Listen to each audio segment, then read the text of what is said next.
नमस्कार, मैं हूं दिव्या और आप देख रहे हैं आंखें न्यूज 24। आइए सबसे पहले नजर डालते हैं आज के मुख्य समाचारों पर। नमस्कार, मैं अमित और आप देख रहे हैं आंखें न्यूज 24। राजद कडियाले के बाहर तेजस्वी यादव हाथों में पोस्टर लेकर धरना प्रदर्शन कर रहे हैं। वहीं तेजस्वी यादव यह धरना 65% आरक्षण को 9वीं अनुसूची में शामिल करने के लिए राजद नेताओं के साथ धरना दे रहे हैं। वहीं आपको बता दें कि तेजस्वी यादव के साथ राजद के तमाम वरिष्ठ नेता भी मौजूद हैं। सबके हाथों में एक पोस्टर है जिस पर लिखा है 16% आरक्षण की चोरी करना बंद करो। वहीं इसके साथ तेजस्वी यादव जब मंच पर बोलने के लिए खड़े हुए तब लोगों ने नारे लगाते हुए कहा कि तेजस्वी बिहार के लिए बेहतर विकल्प है। इसके साथ ही तेजस्वी यादव नीतीश कुमार पर निशाना साधते हुए कहा कि नीतीश कुमार जब हमारे साथ थे तो आरक्षण की बात करते थे और आज जैसे भारतीय जनता पार्टी के साथ गए हैं तो आरक्षण को ही खत्म करवा दिए हैं। जो हम स्वास्थ्य विभाग में करते गए थे, कैबिनेट तक पहुंचा दिए थे। 1.5 लाख नौकरी अभी स्वास्थ्य विभाग का भी बचा हुआ है, स्वास्थ्य विभाग का भी बचा हुआ, जो हम करा करके आए वो भी अभी तक कुछ नहीं हो रहा। ये सारा चीज, मेरा सवाल ये है, कितनी नौकरियां हमने निकाली, जातीय आधारित गणना कराया, आरक्षण बढ़ाया ताकि अति पिछड़ों को नौकरी मिले, पिछड़ों को मिले, दलितों को मिले, आदिवासी भाइयों को मिले। लेकिन ये भाजपा आरक्षण चोर है, भाजपा आरक्षण खोर है, भाजपा इन्होंने आरक्षण को खाने का काम किया है। ये भाजपा के लोग आरक्षण विरोधी लोग हैं, संविधान विरोधी हैं, लोकतंत्र विरोधी लोग हैं। इनको बिहार से कोई मतलब नहीं, बजट में बिहार के लिए कुछ नहीं, नौजवानों के लिए कुछ नहीं, नौकरी, रोजगार, कारखाना, शुगर मिल के बारे में कोई चर्चा नहीं, फूड प्रोसेसिंग यूनिट के बारे में कोई चर्चा नहीं, पलायन रोकेंगे कैसे, महंगाई या गरीबी कैसे कम करेंगे, इस पे कोई चर्चा इन लोगों ने नहीं किया। आज वही काम। अब एक बात सुनिए मुख्यमंत्री जी, तो आइडिया गांधी मैदान में नियुक्ति पत्र बांटने का भी हमारा ही था। आज जो गांधी मैदान में जो नियुक्ति पत्र जो तेजस्वी का काम किया हुआ है, जो नियुक्ति पत्र जो बांट रहे हैं, वो भी काम जो है तेजस्वी नहीं किया। और गांधी उपस्थित पार्टी के सभी नेतागण, कार्यकर्तागण, सभी पदाधिकारीगण, भाइयों बहनों और हमारे प्रेस मीडिया के साथीगण, आज ये 1 दिवसीय धरना जो है राष्ट्रीय जनता दल द्वारा दिया जा रहा है और विषय आप सब लोगों को पता है। विषय ये है कि जब हम लोगों की 17 महीने महागठबंधन की सरकार थी, तब हम लोगों ने जाति आधारित गणना करा करके आरक्षण की सीमा को 65% बढ़ाने का काम किया। लगभग 16% हम लोगों ने आरक्षण को बढ़ाया और उस समय भी हम लोगों की मांग थी केंद्र सरकार से, प्रधानमंत्री जी से, कि जो आरक्षण हम लोगों ने बढ़ाया है और हम लोगों ने कैबिनेट से भी सिफारिश करके केंद्र सरकार को भेजा था कि 9वीं अनुसूची में इस आरक्षण को जो है आप डालिए ताकि आरक्षण जो है सुरक्षित रहे, पिछड़ों का, दलित आदिवासी भाइयों का। इसमें आरक्षण हम सब लोगों ने बढ़ाने का काम किया था। आप सब लोगों को पता है कि भाजपा के लोगों ने 10 महीने तक केंद्र सरकार ने इसको अनुसूची 9 में नहीं डाला और कोर्ट कचहरी जा करके इसको जो है आरक्षण को फंसाने का काम किया गया, लटकाने का काम किया गया। मामला अभी सुप्रीम कोर्ट में चल रहा है और बिहार सरकार के वकील जो है मजबूती से इस मुकदमे को नहीं लड़ रहे, यानी चाहते हैं कि आरक्षण जो है 16% जो बढ़ाई गई उसको समाप्त कर दिया जाए। लेकिन हम राष्ट्रीय जनता दल के लोग, गरीब गुरबा शोषित वंचितों के आवाज को उठाने वाले लोग, उनके अधिकार की लड़ाई लड़ने वाले लोग, चाहे सदन हो सड़क हो, हम लोग सुप्रीम कोर्ट में भी अपना वकील खड़ा करके इस लड़ाई को लड़ रहे हैं और किसी भी कीमत पर इस आरक्षण को हम लोग खत्म नहीं होने देंगे। इसके लिए जो लड़ाई लड़नी होगी वो लड़ाई हम लोग लड़ेंगे। लेकिन बात की जाए कुछ दिन पहले की 2020 की, तब कोई नौकरी के बारे में बात नहीं करता था, कोई रोजगार के बारे में बात नहीं करता था।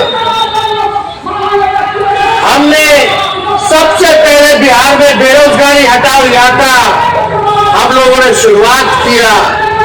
इस यात्रा पर हम निकले, फिर कोरोना आ गया, कोविड आ गया, यात्रा को स्थगित करना पड़ा।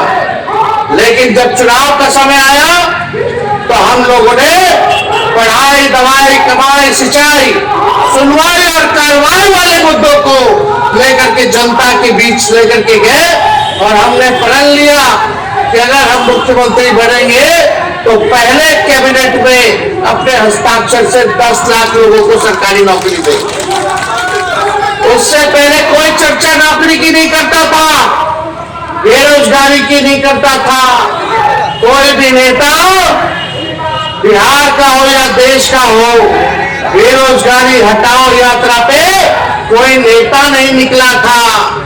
जब हमने बोला 10 लाख सरकारी नौकरी देंगे, तो वही हमारे चाचा जो आज गांधी मैदान में नियुक्ति पत्र बांट रहे हैं, वही कहते थे असंभव है, कहां से नौकरी लाएगा, कहां से पैसा लाएगा, अपने बाप के पास से पैसा लाएगा। ये उस समय इनकी बात थी। बेईमानी से सरकार बनाया इन्होंने और सरकार बनाने के बाद भी कोई नौकरी का ऐलान नहीं किया। भाजपा के साथ कई साल इन्होंने सरकार में रहे, लेकिन नौकरी के बारे में चर्चा नहीं किया। या बीपीएससी के छात्र लोग करें, किसी से भी पूछ लीजिए, कोई उनके सरकार में चर्चा नहीं हुई। हमने नमस्कार, मैं अमित और आप देख रहे हैं आंखें न्यूज 24। प्रशांत किशोर ने बिहार के वित्त मंत्री सम्राट चौधरी से पूछा सीधा सवाल। कहा कि बिहार से 26 लाख करोड़ रुपए की पूंजी बैंकों के माध्यम से दूसरे राज्यों में क्यों गई, उनको बताना चाहिए। सीडी रेशियो क्या है? बिहार में ज्यादातर लोग 100 रुपए भी दिन में नहीं कमा रहे हैं। मनरेगा के फंड का सही उपयोग नहीं कर पा रही बिहार सरकार। प्रशांत किशोर ने ये बातें अपने जन संवाद कार्यक्रम के तहत कही है। आइए आपको सुनवाते हैं और क्या कुछ कह रहे हैं प्रशांत किशोर। लेकिन आज जो नीतीश कुमार की सरकार है, उसको करीब करीब लोग लालू जी के जंगल राज से भी बदतर मान रहे हैं। लोग बता रहे हैं कि लालू जी के टाइम में अपराधियों का जंगल राज था, अब आज जो नीतीश कुमार है ये अधिकारियों का जंगल राज है। दूसरी बात, नेता के तौर पर जिस नीतीश कुमार की मैंने 14-15 मदद की थी, वो नीतीश कुमार थे जिन्होंने गैसल पश्चिम बंगाल में एक रेल दुर्घटना हुई थी। नीतीश बाबू तब रेल मंत्री थे, इन्होंने अपने पद से इस्तीफा दिया। वाजपेयी साहब ने इनका इस्तीफा मंजूर नहीं किया, तो नीतीश बाबू का पब्लिक स्टेटमेंट है, जाकर देख लीजिए। इन्होंने कहा कि मेरे पद पर रहते हुए अगर 200 से ज्यादा लोगों की मृत्यु हो गई तो मैं कैसे पद पर रहूंगा। आज वही नीतीश कुमार, कोविड में हजारों लोग उनकी दुखद मृत्यु हो गई और नीतीश कुमार घर से बाहर नहीं निकले। अंतिम जो राजनीतिक मोरालिटी की बात है, 14-15 में नीतीश कुमार चुनाव हारे नहीं थे, लेकिन फिर भी राजनीतिक मोरालिटी के आधार पर पद छोड़ दिया था। आज नीतीश कुमार 2020 में चुनाव हार गए हैं। 243 के विधानसभा में उनके 42 विधायक हैं, तो चुनाव तो हार गए हैं, लेकिन फिर भी कोई ना कोई गठबंधन बनाकर, कभी राजद का लालटेन पकड़कर, कभी भाजपा का साथ लेकर पद पर बैठे हुए हैं। तो जिस नीतीश कुमार का विरोध हो रहा है, ये वो नीतीश कुमार है जिनकी राजनीतिक मोरालिटी खत्म हो गई है, जिनके सुशासन का जो तकमा लगा हुआ था वो कहीं हट गया है, और सिर्फ उनकी प्राथमिकता आज कुर्सी पर बने रहना है। बिहार में आज भी 80% लोग, फिर से लिख लीजिए इसको, 80% लोग दिन में 100 रुपया नहीं कमाते हैं। 100 रुपया नहीं कमाते हैं। कहां 245 रुपया कौन कमा रहा है यहाँ? अगर 245 रुपया कमाएंगे तो प्रति व्यक्ति आय यहाँ पर 75,000 होना चाहिए। प्रति व्यक्ति आय बिहार में 34,000 रुपए है। अगर पटना और बेगूसराय को हटा दीजिए तो प्रति व्यक्ति आय यहाँ पर 25,000 रुपया से कम है। तो ज्यादातर लोग 100 रुपया दिन का नहीं कमा रहे हैं। जहां तक आपने बात कही कि मनरेगा में 245 है, अन्य राज्यों के मुकाबले कम है। केरल में मनरेगा का रेट अभी 700 रुपया कर दिया है और यहाँ पर 245 दे रहा है। उसकी एक वजह यह है कि मनरेगा का जो यूटिलाइजेशन है बिहार सरकार का वो इतना कम है, पिछले वर्ष में 39% है। तो 100 में 60 रुपया तो हम लोग दिल्ली से लेकर ही नहीं आए और जो पैसा आया उसमें 40% कमीशन कट रहा है। वो आप लोग को हमसे बेहतर मालूम है। अगली बार फाइनेंस मिनिस्टर यहाँ आए, कोई शासक दल का कोई नेता है तो उससे पूछिएगा कि प्रशांत किशोर ने कहा है, इल्जाम लगाया है कि आरबीआई का आंकड़ा बता रहा है कि पिछले 1990 से लेकर अभी तक 26 लाख करोड़ रुपया यहाँ से बैंकों ने ट्रांसफर किया है दूसरे राज्यों में। ये हम कह रहे हैं आरबीआई के वेबसाइट के हवाले से। जरा यहाँ के फाइनेंस मिनिस्टर से पूछिए ये पैसा गया है कि नहीं गया है, और अगर गया है तो उसको रोकने के लिए सरकारों ने क्या प्रयास किया है। उनको यही नहीं मालूम होगा कि सीडी रेशियो है क्या। अगर है तो बताओ क्या है। कम से कम हम 2 साल से सवाल उठा रहे हैं तो बीपीएससी के एग्जाम में इस बार ये सवाल आया था। नमस्कार, मैं अमित और आप देख रहे हैं आंखें न्यूज 24। बीपीएससी टीआरई 3 के चयनित शिक्षकों को आज सीएम नीतीश कुमार ने होली का गिफ्ट दिया है। आपको बता दें कि सीएम की मौजूदगी में बीपीएससी शिक्षकों को नियुक्ति पत्र सौंपा गया। बता दें कि टीआरई 3 में चयनित 51,389 नवनियुक्त शिक्षकों को ज्वाइनिंग लेटर दिया गया। वहीं पटना के गांधी मैदान में आयोजित कार्यक्रम में सीएम नीतीश कुमार ने 8 जिलों के 10,000 शिक्षकों को नियुक्ति पत्र सौंपा है। करने के बाद पहले आती थी 10+2 पास करके तो पहले 10,000 देते थे, लेकिन अब उसके बाद हमने तय कर दिया जो 12वीं पास कर रही है महिलाएं, लड़कियां, उसको हम लोगों ने 25,000 कर दिया। अब उसके बाद जो ग्रेजुएट पास करती थी, यानी +2 के बाद आगे वाला ग्रेजुएट पास करती थी, तो उसको शुरू में 25,000 दे रहे थे। अब उसके बाद उन महिलाओं को 25,000 से बढ़ा करके 50,000 दे रहे हैं। अब इसी तरह से सबको हम जानबूझ करके करते हैं कि सब के सब लोग खूब बढ़ावे, यही सब चीज है। इसीलिए हम जितना सब काम हो रहा है और हर प्रकार से सब जगह पर जो कुछ भी है और पूरे तौर पर हर प्रकार से और जितना भी सरकार के द्वारा हो रहा तो शिक्षा के जो भी क्षेत्र में यानी जो कुछ भी काम हुआ है ये बहुत अच्छी बात है और इसी तरह से ये काम करेंगे। और हमने पूछा कि भाई यहाँ पर आके हम लोगों से कुछ को दिलवा रहे हो, तो हमने पूछ लिया दोनों को, जो मंत्री है और जो है इसके तो पहले चरण में 1,20,336 शिक्षकों द्वारा और दूसरे चरण में 94,853 शिक्षकों की बहाली की गई है। दोनों चरणों के शिक्षकों को नियुक्ति पत्र पहले ही हो चुकी है, उनको दे दिया गया है।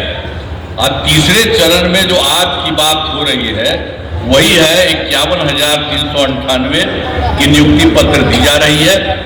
और अब जान लीजिए कि इन तीनों चरणों को मिला करके यानी 1,20,336, 94,833 और आज 51,389, तो इस सब मिल करके 2,68,548 नए शिक्षक हो गए हैं।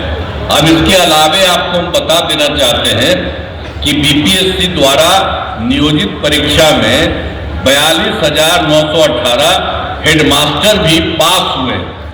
अब इन्हें अगले महीने में नियुक्ति पत्र किया जाएगा। इसलिए अब इन सब लोगों को जोड़ लीजिए, जो हमने 3 को जोड़ा और उसके बाद जो 42,918 हेडमास्टर भी पास हुए हैं, इसको मिला करके बिहार लोक सेवा आयोग से नियुक्त होने वाले नए शिक्षकों की संख्या हो गई 3,11,666, 466 हो गया।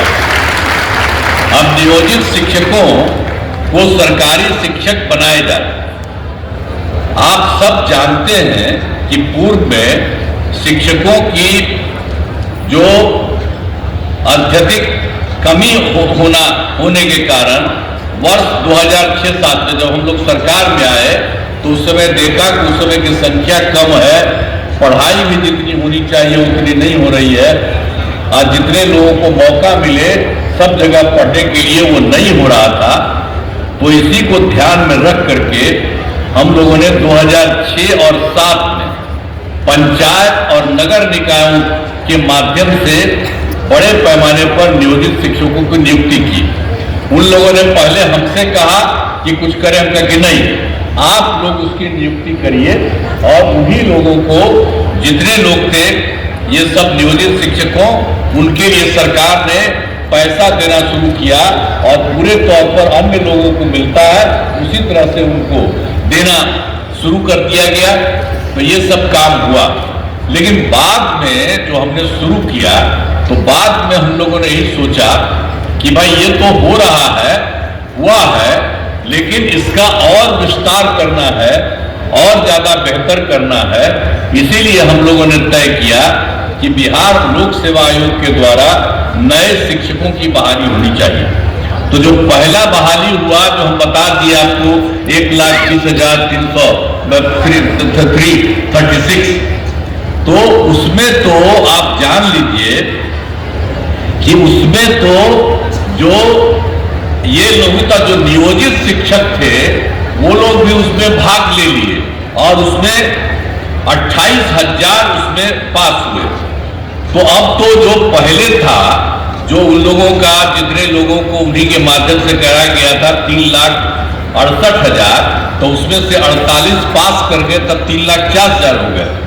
लेकिन हमने कहा कि भाई ये इतनी बड़ी पढ़ाई, इतनी बड़ी परीक्षा के लिए आप लोगों को आने की जरूरत नहीं है। आप लोगों को भी सरकारी शिक्षक हम लोग बनाएंगे और उसके लिए अलग से मामूली सी एक छोटी सी परीक्षा करेंगे। तो उसी के लिए 5 हम लोगों ने तय कर दिया और आप जानते हैं कि उसमें से 2 में भी काफी लोग आई। पहली परीक्षा में 1,87,818 ये सब जिनको हम लोगों ने अपना परीक्षा किया नियोजित शिक्षकों का, तो उसमें तो सरकारी शिक्षक पहली परीक्षा में 1,87,818 हो गई और दूसरा जो किया तो 66,143। और अभी हाल ही में जो दूसरे में बहुत लोग हुए थे उनके एक हिस्से को सरकारी तौर पर देने के लिए ही मंत्री थी वो थे और लोग भी वहां पर मौजूद थे, सबको किया हम लोगों ने।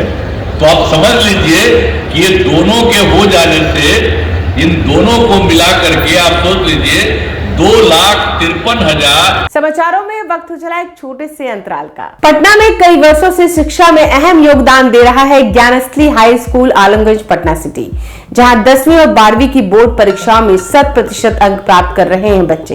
एक ऐसा स्कूल जहां न केवल होती है पढ़ाई बल्कि साथ ही साथ होती है कल्चरल एक्टिविटी, स्पोर्ट्स एक्टिविटी से जुड़े गेम्स, मैथ ओलंपियाड से लेकर साइंस ओलंपियाड, जहां बच्चों के लिए स्कूल कैंपस अत्याधुनिक सुविधाओं से लैस, छोटे बच्चों के लिए वाहन और ट्रांसपोर्ट की विशेष सुविधा।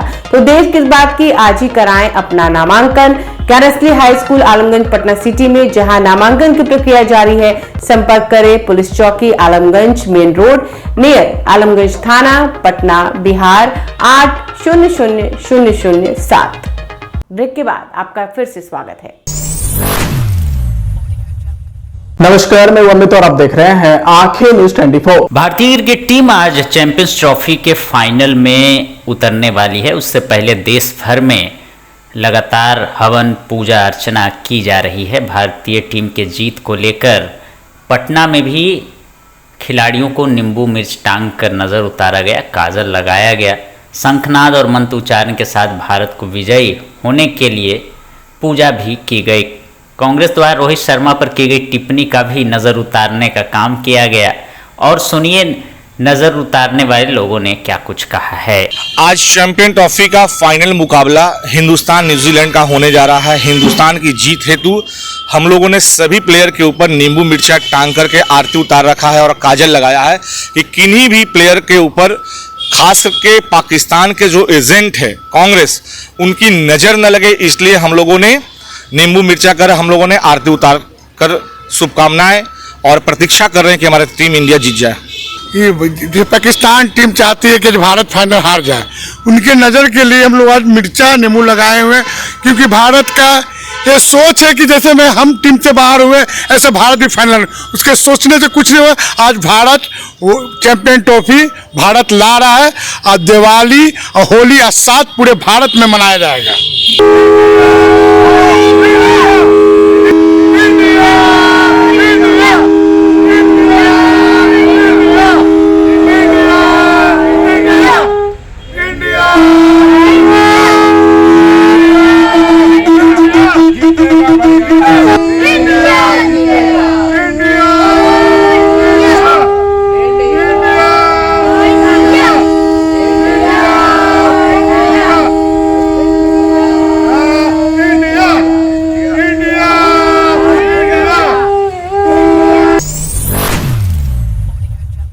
नमस्कार, मैं अमित और आप देख रहे हैं आंखें न्यूज 24। सूर्य के धीरे धीरे उत्तरायण होने की वजह से दिन के समय धूप में लगातार गड़माहट रहती है, लेकिन रात में अभी भी हल्की सिहरन लोगों को महसूस होती है। पिछले दिनों जो बारिश की स्थिति बनी हुई थी उसका कोई खास असर भी देखने को नहीं मिला, वहीं कहीं भी वर्षा रिकॉर्ड नहीं की गई। फिलहाल तापमान में बढ़ोतरी होने की संभावना है। इसके अलावा मौसम में कोई खास बदलाव होने की संभावना नहीं दिख रही। पटना स्थित मौसम विज्ञान केंद्र के वैज्ञानिक एसके पटेल के अनुसार एक नया पश्चिमी विभोज आज से एक्टिव हो रहा है। बता दें कि वैज्ञानिक एसके पटेल के अनुसार मध्य असम और आसपास के क्षेत्रों में एक चक्रवर्ती परिसंचरण बना हुआ है। इसके साथ ही एक द्रोणी रेखा भी मौजूद है। आज यानी 9 मार्च से पश्चिमी हिमालय क्षेत्र में एक नया पश्चिमी विभोज के प्रवेश की भी संभावना है। बता दें कि इस पश्चिमी विभोज का बिहार पर असर इसके मजबूती पर निर्भर करता है। फिलहाल जो मौसमी सिस्टम एक्टिव है उसके प्रभाव से अगले 72 घंटों के दौरान राज्य के अधिकतम और न्यूनतम तापमान में 2 से 4 डिग्री सेल्सियस की बढ़ोतरी होने का पूर्वानुमान जताया गया है। वहीं बिहार मौसम